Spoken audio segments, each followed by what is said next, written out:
আজকে পবিত্র একটি দিন। প্রত্যেক দিনই আল্লাহ তাআলার পবিত্র, কিন্তু আল্লাহ তাআলার বিশেষ কিছু মাস আছে, সম্মানিত মাস, বিশেষ কিছু দিন আছে। আল্লাহ নবীজি যখন মদিনায় গেলেন তখন দেখলেন ইহুদিরা, অমুসলিমরা 2 দিন উৎসব পালন করতেছে, হাসি তামাশা, খেল তামাশা, খেলাধুলায় মত্ত রয়েছে। তখন আল্লাহ রসুল সাল্লাল্লাহু আলাইহি ওয়াসাল্লাম বললেন, এই 2টি দিন তোমাদের কি? তখন তারা বললেন, এই 2 দিন হলো আমাদের উৎসবের দিন, আনন্দের দিন।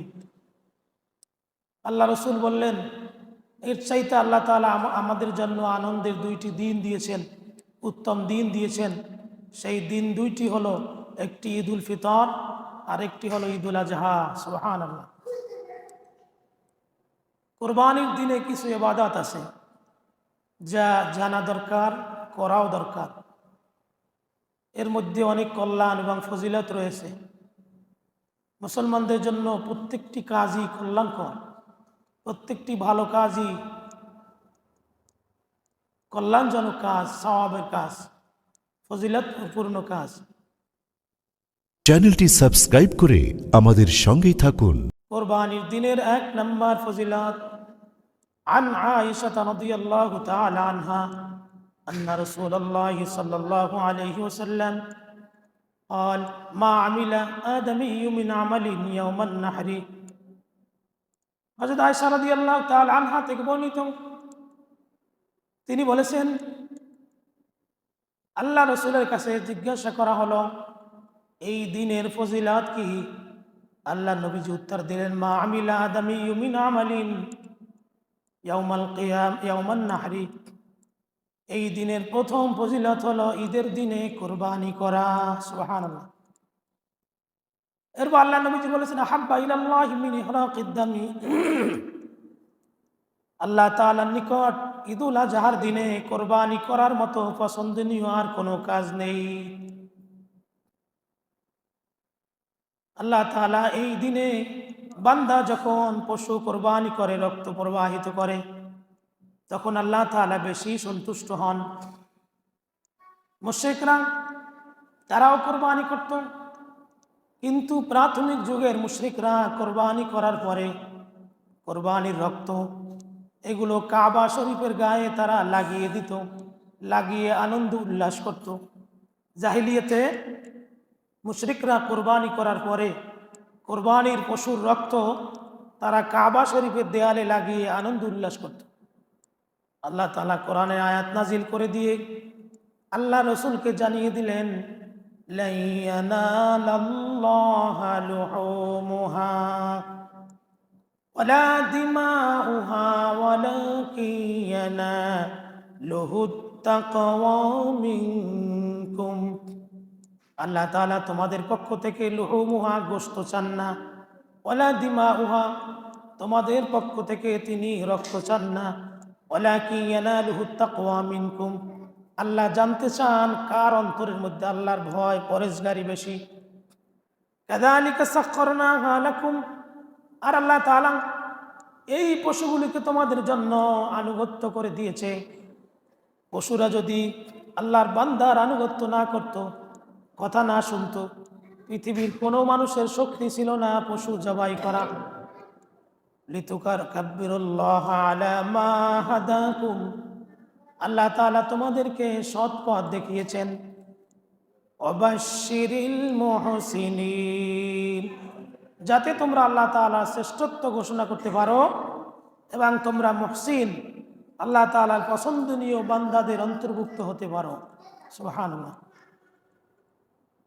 তিরমিজি শরীফের 1493 নম্বর হাদিসে, এই হাদিসের শেষ অংশে আল্লাহ রসুল সাল্লাল্লাহু আলাইহি ওয়াসাল্লাম বলেছেন, ফজিলত নাম্বার 2, ইন্নাহা লাতাতি ইয়াউমাল কিয়ামাহ বিকুরুনিহা ওয়া আশআরিহা ওয়া আজলাফিহা।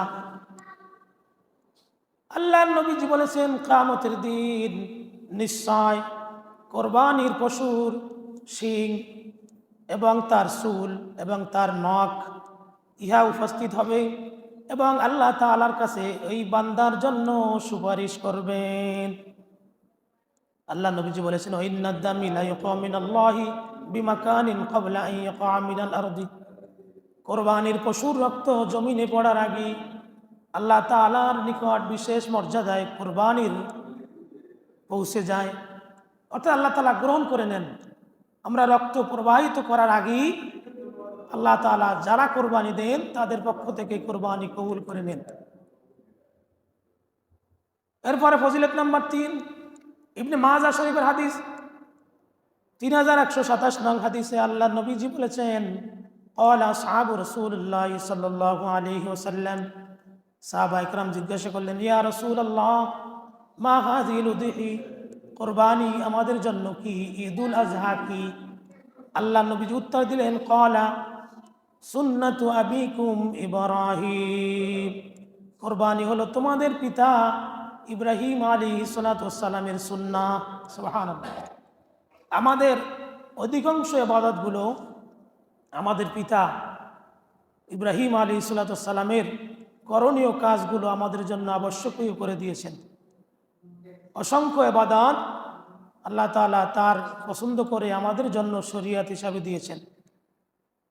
কুরবানির দিনে ফজিলত নাম্বার 4, সাহাবায়ে কেরাম জিজ্ঞাসা করলেন ক্বালু ফামা লানা ফিহা ইয়া রাসূলুল্লাহ, হে আল্লাহ রাসূল, আমরা যদি কোরবানি করি তাহলে এই কোরবানি করলে আমাদের জন্য কি রয়েছে? ক্বালা রাসূলুল্লাহ সাল্লাল্লাহু আলাইহি ওয়াসাল্লাম, আল্লাহ নবীজি বলেছেন বিকুল্লি শারাতিন মিনাস সুফি হাসানা, কোরবানির পশুর প্রত্যেকটি পশমের বিনিময় আল্লাহ তাআলা তোমাদের আমলনামা একটি করে সওয়াব লিখে দিবেন। সুবহানাল্লাহ। আল্লাহ নবীজিকে সাহাবায়ে কেরাম আরো জিজ্ঞাসা করলেন ইয়া রাসূলুল্লাহ ইয়া হাবিবাল্লাহ, যদি কোনো পশুর গায়ে প্রচুর পরিমাণে লোম থাকে, পশম থাকে, বেশি যদি পশম থাকে তাহলেও কি? আল্লাহ নবীজি বললেন তাহলেও প্রত্যেকটি পশমের বিনিময় তোমাদের জন্য এক একটি নেকি আল্লাহ তাআলা লিখে দিবেন। ফজিলত নাম্বার 5, আল্লাহ নবীজি বলেছেন ফাইন্না লাকি বিআওয়ালি কতরাতিন মিনাদ দামি ইয়াগফিরু লাক, কোরবানির পশু বান্দা যখন জবেহ করে, কোরবানির পশু যখন বান্দা রক্ত প্রবাহিত করে আল্লাহ তাআলার নিকট বিশেষ মর্যাদায় পৌঁছে যায় এবং আল্লাহ তাআলা ওই বান্দার যাবতীয় গুনাহগুলি মাফ করে দিবেন। সুবহানাল্লাহ। এজন্য নিয়তটা একেবারে সহি থাকতে হবে। সহি নিয়ত ছাড়া বান্দার কোনো আমল গ্রহণযোগ্য হবে না। নিয়তটা একবারে একনিষ্ঠভাবে আল্লাহর জন্য হতে হবে, যেভাবে আমাদের পিতা ইব্রাহিম আলাইহিস সালাম বলেছিলেন। আল্লাহ তাওহীদ খুঁজতে গিয়ে শেষ সময় তিনি বলেছিলেন ইন্নী ওয়াজ্জাহতু ওয়াজহিয়া লিল্লাযী ফাতারাস সামাওয়াতি ওয়াল আরদা হানিফা ওয়া মা আনা মিনাল মুশরিকিন, নিশ্চয় আমার চেহারা, আমার মুখমণ্ডল, আমার অঙ্গ প্রত্যঙ্গ ওই আল্লাহ তাআলার নিকট ফিরাই, যিনি আসমান এবং জমিনের মালিক, যিনি একচ্ছত্র মালিক, আর কোনো মালিক নেই, কোনো প্রভু নেই। তার নিকট আমি তার মুখে আমার মুখ ফিরাই, তার দিকে আমি কিবলামুখী হয়ে দাঁড়াই।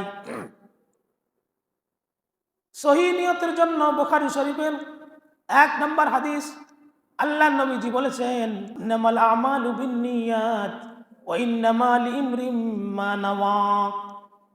বুখারী শরীফের প্রথম হাদিস, আল্লাহ নবীজি বলেছেন যে ওই ব্যক্তির জন্য তাই রয়েছে তার নিয়তটা যদি সৎভাবে হয়, সমস্ত কাজই তার নিয়তের উপর নির্ভরশীল। বান্দা যা করে তার নিয়তের উপর হয়। এখন নিয়ত হলো করা, আমরা নিয়ত করেছি, নিয়ত হয়ে গেছে। আল্লাহ তাআলা বলেছেন যালিকা ওয়া মান ইউআযযিম শাআইরাল্লাহি ফাইন্নাহা মিন তাকওয়াল কুলুব। এত সময় যত কথা বলেছি, আল্লাহ তাআলা যত বিধান দিয়েছেন, এই বিধানের পর আল্লাহ তাআলা বলেছেন ওয়া মান ইউআযযিম শাআইরাল্লাহ, এই সব কিছু হলো আল্লাহ তাআলার নিদর্শন, আল্লাহ তাআলার বিধান। অতএব আল্লাহর বিধানকে যারা সম্মান করে এটাই তাদের অন্তরে তাকওয়া। আমরা তাকওয়া কিভাবে বুঝবো? আল্লাহর বিধানের কাছে যখন মানুষের মাথা নত হয়ে যায়, তখন মনে করতে হবে যে আমার অন্তরে তাকওয়া আছে। আল্লাহর বিধান যেখানে, বান্দার মাথা নত হবে সেখানে। বান্দা আল্লাহর বিধানের সামনে মাথা নত করলে তখন বুঝতে হবে যে তাকওয়া আছে। এরপর আল্লাহ তাআলা বলেছেন, ইন্না সলাতি ওয়া নুসুকি ওয়া মাহইয়ায়া ওয়া মামাতি লিল্লাহি রাব্বিল আলামিন। নিশ্চয় আমার নামাজ, অনুসুকি আমার কোরবানি, অমাহিয়া আমার হায়াত, অমামাতি আমার মৃত্যু, লিল্লাহি রাব্বিল আলামিন, সব কিছু আল্লাহর জন্য। কেননা এই পৃথিবীতে আমরা এসেছি, আমাদের জন্মের আগে আমাদের জানা ছিল না এই পৃথিবীতে আমি আসবো। আমি আব্দুল্লাহ, আব্দুল করিম, আব্দুল গফফার, আব্দুল কুদ্দুস, আমাদের জানা ছিল না আমাদের নাম এটা হবে, আমরা পৃথিবীতে আসব, আমরা এটা করব, ওইটা করব। এই কথা পৃথিবীর কোনো মানুষের জানা ছিল না। এই জন্য আল্লাহ তাআলা বান্দাকে বলেছেন, ঘোষণা দাও বান্দা, তুমি যখন উল্লেখযোগ্য কোনো বস্তু ছিলে না, তুমি জানতে না তুমি পৃথিবীতে কি হবে, তুমি ঘোষণা দাও আমার নামাজ, আমার কোরবানি, আমার হায়াত, আমার জীবন, আমার মৃত্যু সব কিছু আল্লাহ তাআলার জন্য নিবেদিত। সব কিছু আল্লাহর জন্য। আমরা যা কাজ করব পৃথিবীর কোনো মানুষকে সন্তুষ্ট করার জন্য নয়, সব কিছু আল্লাহর জন্য। আল্লাহ তাআলা আর বলেছেন, ফাসাল্লি লিরাব্বিকা ওয়ানহার, ফাসাল্লি তোমরা নামাজ আদায় করো। তাফসীর কারকগণ বলেছেন এই ফাসাল্লি সূরা কাউসার মধ্যে যেখানে আল্লাহ তাআলা বলেছেন ফাসাল্লি লিরাব্বিকা, তোমার প্রভুর জন্য নামাজ আদায় করো, এটা হলো ঈদের নামাজ। অর্থাৎ আগে নামাজ পড়ো তারপরে কোরবানি করো। নামাজের আগে কোরবানি দিলে কোরবান হবে না। যদি কোনো এলাকায় এরকম থাকে যে জামে মসজিদ নেই, দ্বীপ এলাকা, জনবসতি আছে কিন্তু নামাজ পড়ার মতো কোনো ব্যবস্থা নেই, তারা কোরবানি করতে পারবে। কিন্তু জামাতে নামাজ পড়ার জন্য ঈদের নামাজ পড়ার ব্যবস্থা থাকার পরেও নামাজ না পড়ে কোরবানি দিলে কোরবানি হবে না। এটা হলো ঈদের নামাজ। ফাসাল্লি লিরাব্বিকা, তোমার রবের পক্ষ থেকে রবের জন্য নামাজ আদায় করো, ওয়ানহার এরপর কোরবানি করো। এরপরে কোরবানির দিনে কিছু আমল আছে, কিছু সুন্নাহ কাজ আছে। এর মধ্যে প্রথম সুন্নাহ কাজ হলো আল্লাহ তাআলা বলেছেন, ওয়াজকুরুসমাল্লাহি ফি আইয়ামিম মালুমাত, তোমরা আল্লাহর নামে বেশি বেশি তাসবিহ পাঠ করো, আল্লাহ তাআলাকে বেশি বেশি স্মরণ করো। এই জন্য আল্লাহ তাআলা আমাদের জন্য ওয়াজিব করে দিয়েছেন জিলহজ মাসের 9 তারিখ থেকে 13 তারিখ পর্যন্ত একটি তাকবীর আল্লাহ তাআলা শিক্ষা দিয়েছেন আমাদের নবী ইব্রাহিম আলাইহিস সালামের মাধ্যমে। এটা কিভাবে হলো? আল্লাহ নবী যখন ইব্রাহিম আলাইহিস সালাম যখন ইসমাইলকে কোরবানি দিতে প্রস্তুতি হয়েছেন, তিনি বারবার চেষ্টা করার পরে যখন দেখলেন কোরবানি হয়ে যাচ্ছে, তিনি বিসমিল্লাহি আল্লাহু আকবার বলে কোরবানি দিলেন। এরপরে এর সাথে সাথে জিবরাইল আমিন বললেন আল্লাহু আকবার। কোরবানি করার পরে যখন চোখ তিনি খুললেন, চোখ কেন বাঁধলেন? যেহেতু পুত্রকে কোরবানি দিবেন, ছেলে যতই খারাপ হোক, সন্তান যতই কথা না শুনুক পিতামাতা, কিন্তু আল্লাহর হুকুমে হোক যেভাবেই হোক, পিতা সন্তানকে জবেহ করা এত সহজ ব্যাপার নয়। এটা আল্লাহ তাআলাকে অধিক ভালোবাসলে, নিজের জীবনের চাইতেও ভালোবাসলে সম্ভব, এছাড়া এত সহজ নয়। এই জন্য ছেলে বলেছিলেন, ও আব্বা, আমাকে জবেহ করার আগে আপনি আপনার চোখকে বেঁধে নেবেন, আমার চোখকে বেঁধে দিবেন, যেহেতু আপনার দিকে আমার দৃষ্টি পড়লে আপনার মায়া লাগতে পারে, আমি একমাত্র আপনার সন্তান। তখন ইব্রাহিম নবীর আর কোনো সন্তান ছিল না, আর সন্তান হয়েছে 90 বছরের পরে। 90 বছরের পরে একটি সন্তান হয়েছে, তা আবার আল্লাহ বলেছেন জবেহ করতে। ওই সন্তানের প্রতি কত মায়া। তখন সন্তান বললেন, ও আব্বা, আপনার মায়া লাগতে পারে, আপনি আপনার চোখকে বেঁধে নেবেন, আমার চোখকেও বেঁধে দিবেন, যেহেতু আপনার দৃষ্টি আমার চোখে লাগলে, আমার উপর পড়লে আমারও মায়া লাগবে, আপনারও মায়া লাগবে, আপনি আল্লাহর হুকুম পালন করতে সক্ষম হবেন না। এজন্য তিনি চোখ বেঁধেই কোরবানি করেছিলেন। আল্লাহ তাআলা জিব্রাইলকে পাঠিয়ে দিলেন, জান্নাত থেকে একটি দুম্বা নিয়ে যাও, এটি ইব্রাহিমের ছুরির নিচে দিয়ে দাও। কোরবানি যখন হয়ে গেল, ইব্রাহিম আলাইহিসসালাম চোখের বাঁধন খুললেন, খুলে দেখলেন ইসমাইল আলাইহিসসালাম তার পাশে দাঁড়ানো। জান্নাতের একটি দুম্বা, হাবিলের দুম্বাটি কোরবানি হয়ে গিয়েছে। তখন তিনি বললেন, লা ইলাহা ইল্লাল্লাহু আল্লাহু আকবার। ইসমাইল আলাইহিসসালাম বললেন, ওয়ালিল্লাহিল হামদ। এই তিনজনের প্রশংসা, আল্লাহ তাআলার তাকবীর, আল্লাহর প্রশংসা আল্লাহ তাআলা অধিক পছন্দ করে এটা আমাদের জন্য ওয়াজিব করে দিয়েছেন। এই তাকবীরটি আমরা পড়ব বৃহস্পতিবার আসর নামাজ পর্যন্ত। প্রত্যেক নামাজের ফরজের পরে কম পক্ষে একবার এই তাকবীরটি পড়া ওয়াজিব। চ্যানেলটি সাবস্ক্রাইব করে আমাদের সঙ্গেই থাকুন।